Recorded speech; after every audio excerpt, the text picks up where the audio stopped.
zaina hian pathian thu cha poimo tak mai zir ho turin kan in buat sayanga zaina chunabi takin rui lo lam har sada nei chu ho pual thu cha chu kan zir ho don anga zaina thu cha kan zir ho turi apoimo le ani ti kha kan soinon le du a pathian khongai na khat mangai na khat chu pathian chuanin tuna hian hun thra min pe a kan sual te sima ane na ken kir le theina turin tuna hian covid-19 he shri la om takle pung chak em dar chak em mang hianin min kau mek ani heng thil lo thengte kanan mu hian lal isua Kristan lo kal le ma thil theng tur asoi te zinga mi khani a he thil lo theng kan mu hian lal isua Krista rong kal nei to sia heng thil te hen ron puang chuaka kan ma loka yen ro pui takin lal isua Krista min mangai tu chu mi te lam turin lo kal to mai dona ro pui taka local huna nang le ke hian hei min chan dam tu ni kan nga renga chuani tia lim taka kan lo bua vet in turin kan tur hun man me ki pathianin min pek kan sual te kanin mu chua kan sima anena kan kirle theina tura tana aron bua saini ti hi kan shriat thar le ka du ani chuwang chuan rui lo lama labuai me ten zaina thutsa kan zir turi uluk takin tong try nen lo dong song la itanal panamin pe kani ti lo shriala he thutsa mangianin isua te in mu chua isima annen kirve turin lal panadu seni zaina kan tupui tur hi hun tra ibo pel lavang u tini doni hun tra lal panamin peki abo pel thei emni tunge lo bo pel to zaina ian lo bo pel to an omem ti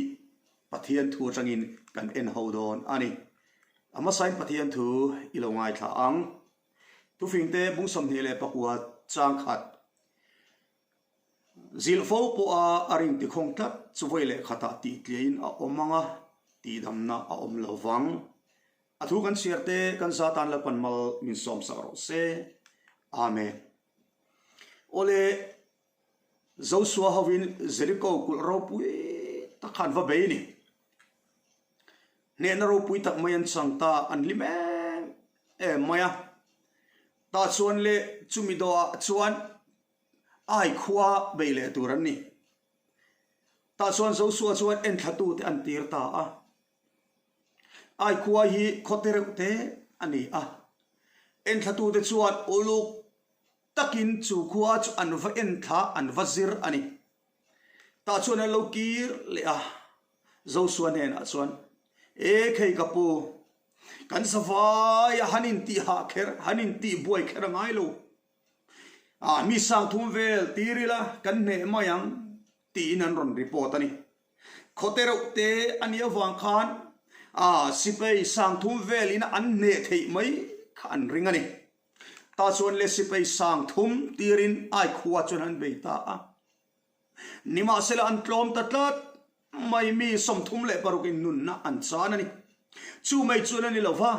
kul kongka tangin sebarim thengin mel mate khan an ron leta hlau bapin an ron tlan chi ani ta chuan le an mel mate an ne lovani ti Joshua an shiat khan aril runa maya laya athing thia pathiana ava atrap ani chutia laya athing thit lai chuan pathian chuanin ekei Joshua engatinge khatiai omni thoro melmat in nelun chan himo imi te zinga mi in thil antiswala Jericho kul in be khan eng mala lo turing ka ti chewa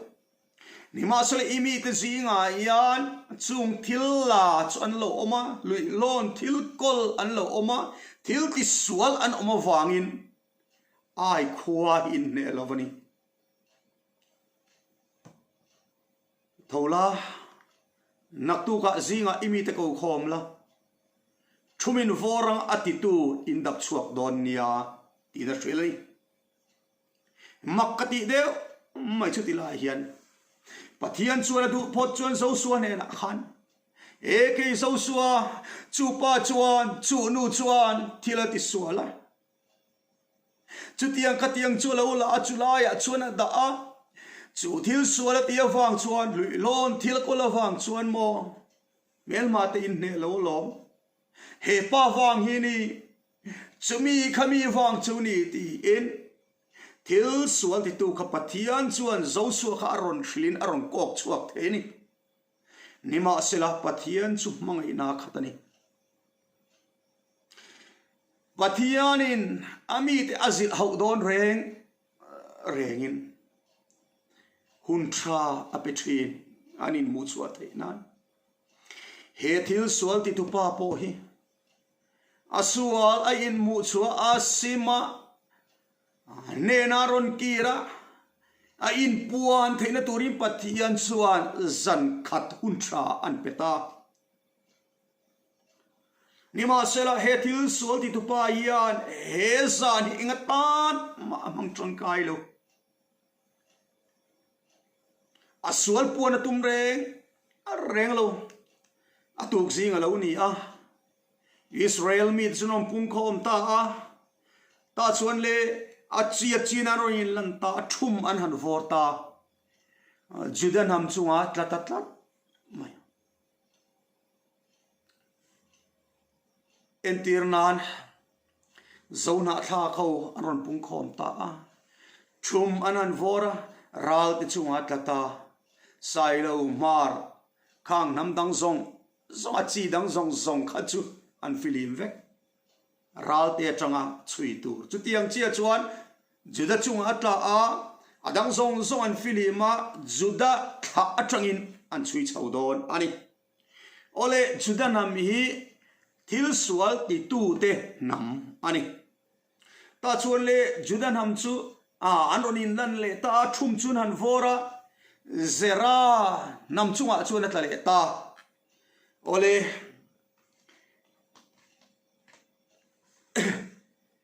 zera he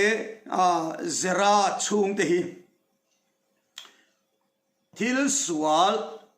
ti tu pu pa ni zera hi zera chu a thil ti sual tu pu pa ani chu o avanai tran veletero an mani chia an ron chui thatlat mai o henga te hian mo asual hi puang se ngai dama van ni don chiang em ni ma sela in zep thei chung chu in zep adu tlat mai he pa hian avan poi em a in thei chung chu in atum tlat mai a in chiu thei chung chu in chiu tum tlat mai arui thei chung chu arui atum tlat mai avan poi em pathianin huntra apekei abo pel mayang ti valom em pathianin huntra min pekei kan bo pel mayang ti avan lom em tiru ta chuan le thum chunan vor le ta zap dia chunga chuan atla le tatlat mai zap dia chu thil sual ti tu pu ani apa avan nai to te reng em turu thumanan vora kan soitang khan ral te chunga tla a midang zon filima ta chunle ral te ho chu anong kal le ta thumanan vora ral te kol nia atale ta chutiang deu chu ni ta chunle zap dia u nau le an tha te khang zong kha chu an filim zap dia thla tang khan an chui don hinga te hian hanin puang mai sela dik tur ani tro ma se kan soi tak ang khan mo zep thei chung chu zep ala du tlat mai va poi em o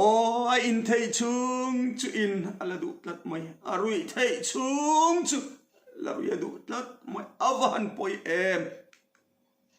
ta chuan le zap dia chung ta chu roin lan le ta chumanan vor karmia chunga chuan atla le ta karmia chu thil sual ti tupa khami thil sual ti tu pa khani to ni ani chura soan u naw anin lan le ngai don avan chiang to em o heti hun lai tin hanin puang sela chuan o ngai dam aval han ni don chiang em tro ni ma sela kan soi ta kan khan mo a in zep thei chung chula in zep atum tlat a in thei chung chula in atum tlat mai a rui thei chung chula rui atum tlat mai in chiu na tur amu thei chung chu la in chiu atum tlat mai avan poi em pathian in hun tha apek po chu amang trangkai mang reng lo ta chuan le karmia fa te chuan roi nan le ta thil sual ti tu te u naw chu anin tlar le ta o henga ten kai ma hi kani tin ron in puang se chuan ngai damalani ka ring tlat ni ma sel in puan tum lo a in zep thei chung chu in zep atum ta chuan thumanan vor le ta akana chunga chuan atla ta thil sual ti tu pa chunga chuan a thil sual ti chu ko chua sakena om ta chuan le in puang fai vek a thil sual ti ko chua sakena om to sia lo thei lo na wangin a in puang ta ngai dam te po adil ta doctor ten i in le chuan i ti le chuan an ti ka ti le ni chuanin ka chiat pui to don in du to lo ni lovin ke in thei to lo ti du to lo ni lovin ka ti thei to lo ka ti le chuan a pui don oh I see what ventilator mangin ka thove tro ni khuwa chu kala sia ta chuan le lo thei lo na wangin pathian lam chu kan hoya ka sual te chu kan puang ta lo thei lo na awanga thina kut votina aman to do na wanga pathian lam hoya an sual te puang ngai dam dil te hi ngai dam an ni vek ngem le i enang o akana chuan asual puang fai vek ngai dam po dil ngai dam an em te lo an chung koin an deng lum ta ni kha avapoi em unaw ngun takin hanin ngai to vet i tho chuan ena i marphu an khoya oxygen manga ila thoka engkim ero ni khuero ila shiata ni ma sila thi da kut votina man trep to cheni ti ro i chianga chuti hun churon thleng ta ang se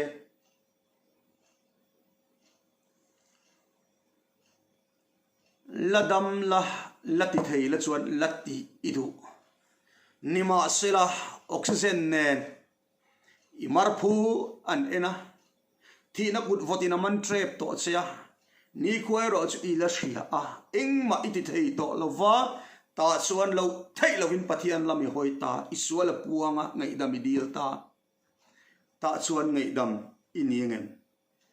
ngai dam kaniengem akana tang hian zo na in zo te akana tang hian zo na kanin zo poimo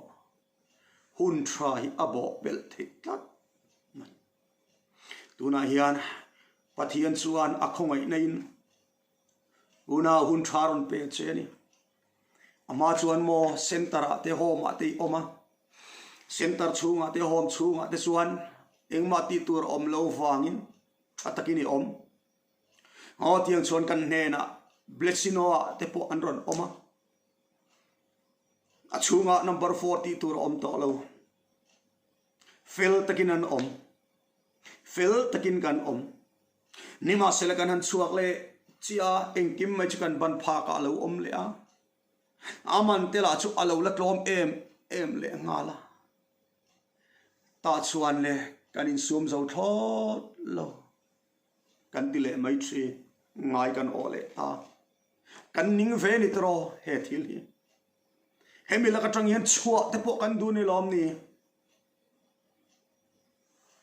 tuna hian mo COVID-19 kaltlangin pathian in hun charon pe cheni o tuna hian lockdown in kan omme ramriya kan pasal thaten duty chanem ngai takin zan po mulovin thausikara shom tin reng kara tuna hian nang le ke gan him theina turin thei top an chuani ta chuan le rui lo ni se awang em ni danga chuan home center tang I chuak chia le mai turi mu ma se tu na chuan mo engma le mai turi mo to lo ni danga chuan ina in kungwang wanga athatel te ma se in chuaka le mai tur om ina po ron pe mai tur chen om ma se tu na chuan iwa chuaka le turin mo to lo ron pe tu tur chen om to lo chu eng wange iban pha kha om kha chuan iban san thei si lo inar thei si lo ke aban pha ka om ring chuarin anar thei si lo chatuan in boral mayang a he ka fapa hiti in ka fanu hiti in pathian chuan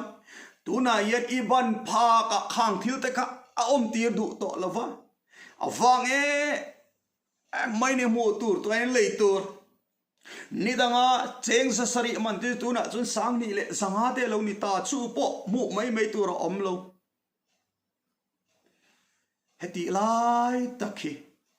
ban san no na tan imang ve don lom ni pathian chuanin iban san ve the nan lockdown aron puan tira awang ema ma se mo isual na te mu thei si lova in chira simin pathian ne na ikir thei si lova pathian chuan hun thadang pele chen lockdown pon han pot sei le tunan han pot sei le ngem ka shelo he po sei na san hi mo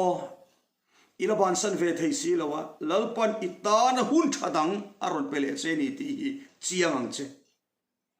chu wang chuan he lockdown chu nge hian rui lo mu aharsat em lai hian ni danga chuni mu chuni in sum thei si lova tuna chuan mo imu thei lo turin a bo 5 vek heti lai takhian pathian lam hoi ro le isual te puang la ngai dam dila a ang chunga tulul veng che hun tha pathian na pek che bo pel reng su ang che athu kan zir te kan satan lapan mal min som sakro se amen